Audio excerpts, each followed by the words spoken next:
And welcome back to Friday Briefing. This, of course, is that time that we get to learn more and know more about our guest anchor and challenge them, of course, to read the news. But before then, of course, let me get to know who Irungu Nyakera is. He is, what we know is, he is the PS for transport.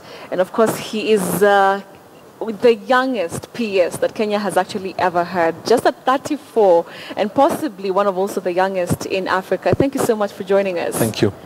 So earlier on, I was asking you, how did you do it? How are you 34 and having accomplished so many things? Even the PS, being a PS not really withstanding right now, but you've been able to achieve so much in that period of time. How have you done it? Because even that's the question that very many people online are asking, like, how did he do it?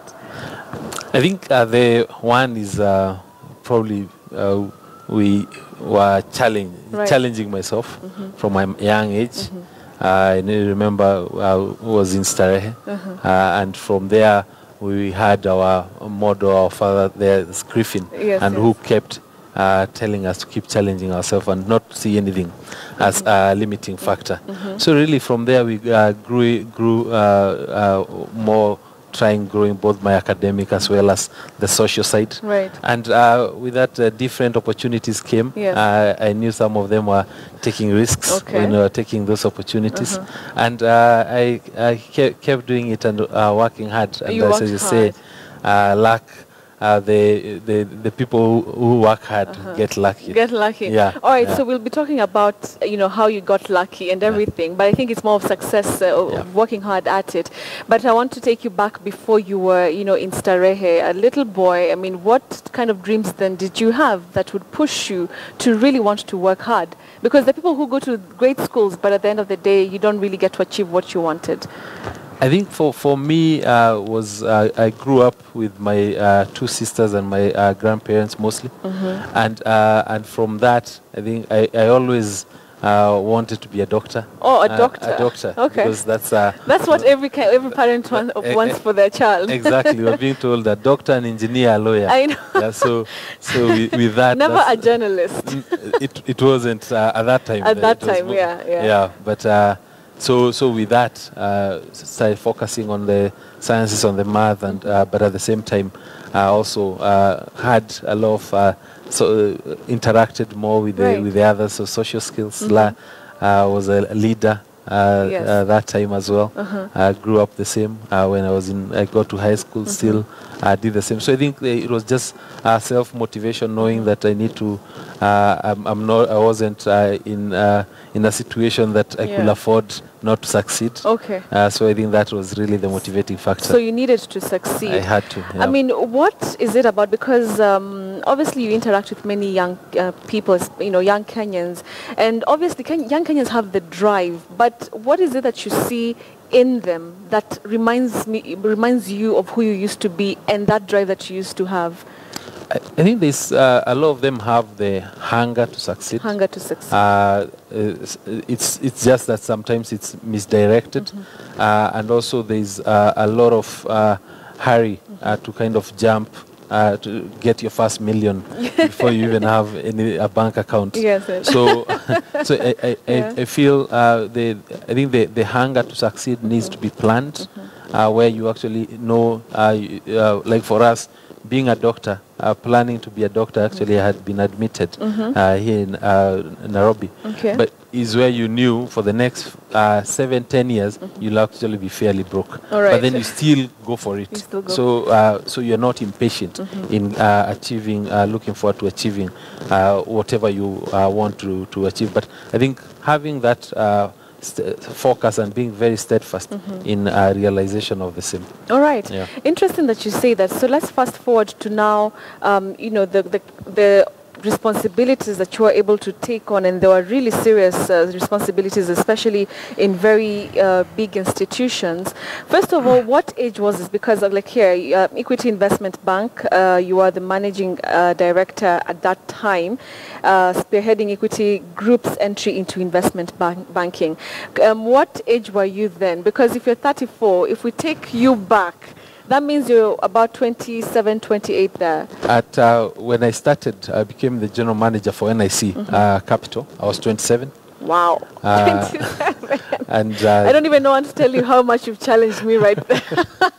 So 27 you are... 27, Okay. and then at 28 I was made managing director for the same. So what was it that you were doing right? I think for me it was delivery. Okay, delivery. Because I prefer not to talk as much as I deliver, and actually even Deliver. So focusing on delivery. Okay. And in the corporate world, the delivery is really the biggest thing, because not everyone is watching. The people who are watching are very close to you. In public sector, it's very different, because the people next to you might know, but the rest of the country doesn't know. So they are more of also getting people aware is important. But so with the fact that I was able to deliver, and that was visible both with my management as well as the board, I kept getting challenged more. The organization where I started, it was fairly small, but we worked to grow it, and I got to a point where I felt now it's too small. Yeah, you need to grow. I need to grow. I felt I wasn't growing because we were doing a lot. That was when you're 28, about 28. That time I was 31. All right. When I decided to leave NIC and went to a different institution, and when I was being asked by everyone, why are you leaving NIC? When you're already doing so well, I told them, one, it actually wasn't even about money. I was asked, do you want more money? I said, actually, I don't want more money. The opportunity that I got then was to head an infrastructure company, part of the UK government in Eastern Southern Africa. Right. So I was covering 18 countries. Wow. So that in itself was a lot more exciting. Yes. All right. And so I want to ask you, at what point, as a young person in whichever career area, I mean, at what point, how do you know that this is the right time to move? And like you mentioned, you were not really concentrating on how much money you were going to be paid at the end of the month. But what is that thing that you should always have in mind when you want to make a move into something? I think they say the day when you wake up and you don't feel like going to work, then that would mean so much. Then it's the time to move. Okay. Yeah. All right. Because then it's supposed to be something that engages you. I think you need to be looking forward to it. Need to be challenged. Yes. And to feel alive. Okay. So I think for me, every time I felt like I wasn't as adding as much value, then I moved. Okay. Yeah. So fast forward to that point that now you are appointed as PS. At what point, what were you doing at that time, and how did you take the news? I think it was quite interesting, because for me I was at Equity Investment Bank, and we were doing very well. We had just built the team, because we had started from scratch, and I think the market had taken us very well. So when I was approached and told about being PS, my first reaction was, I'm actually not ready. This job, I'm still enjoying it. And I'm still driven. Yes. And I'm not at a point where I feel like I need to move. Okay. But then when I was explaining the responsibilities and the contribution and the value, the fact that what I will be adding to the country, I think it felt a lot more selfless.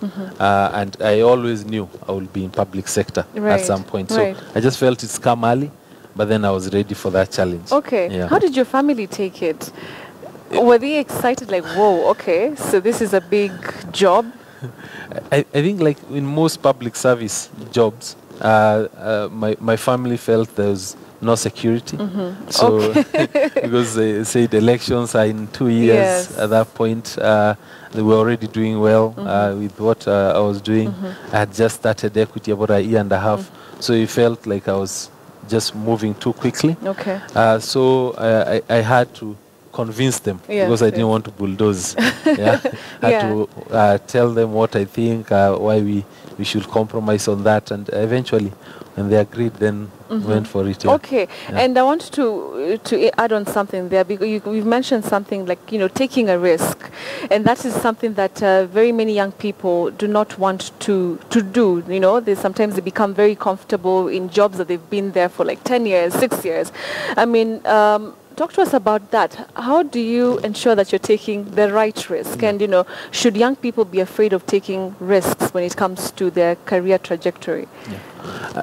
I think you take calculated risks. Calculated risks. Yes, so you think about it, and it's a risk that is taking you to a direction that you're comfortable with, where you actually want to, you seeing yourself in 5 years. Okay. So it's a risk that drives you towards that. I think without taking risks, you can't grow. Okay. You can't grow because you'll end up in your comfort zone. And comfort zones, as you're saying, it's where you become a furniture. Where dreams die. Exactly. Where dreams die. That's where dreams die. So I think people need to, identify what they see, where they see themselves in that 10 years. When someone asks you, where do you see yourself in 10 years? So once you identify that, now start creating that the route to get to that. Getting there. All right. So let's also talk about the big projects that, of course, you're handling right now. Just at 34, being the PS, and of course, together with your cabinet secretary, the biggest project, obviously, the SGR. Let's listen from your perspective, as a young Kenyan. There are very many young people who are watching right now, and they want to understand, how will I benefit from, this standard gauge railway? Let's hear it from you, because of course, you're younger, so you communicate to us. What does it mean for a young person in Kenya? I think the standard gauge rail, as you said, is the biggest, the largest investment that Kenya, or actually any country in, say, East and Central Africa, has undertaken. And what it means to us is the fact that we are building a significant infrastructure into the country that has huge implications on the connectivity of the country and the competitiveness of the country. A lot of times the competitiveness is also about the costs, how quickly or how cheaply goods able to move from one place to another. That is a big contributor. Right now, Kenya, for example, the cost of transport is about 40% on any product that you have, while in other developed countries about 3%. So by streamlining our transport infrastructure and making it a lot more efficient and cheaper, then those goods and everything else become cheaper. But as a young person, I think the other areas, if you look at their job creation that comes with the SGR, not just today, but also in the future, because we are building a new sector, a new industry, railway.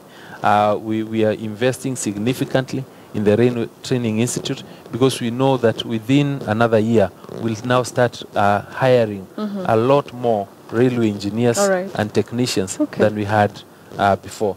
So broadly, I think that, and beyond that, each of the counties where this line is passing are also being encouraged to start looking at developing economic zones. We are bringing power stations, substations to each of those, about 8 power stations in those over that corridor. It means that those economic zones become sources of business for those young people and all the other people, and also source of finding market for our produce. All right.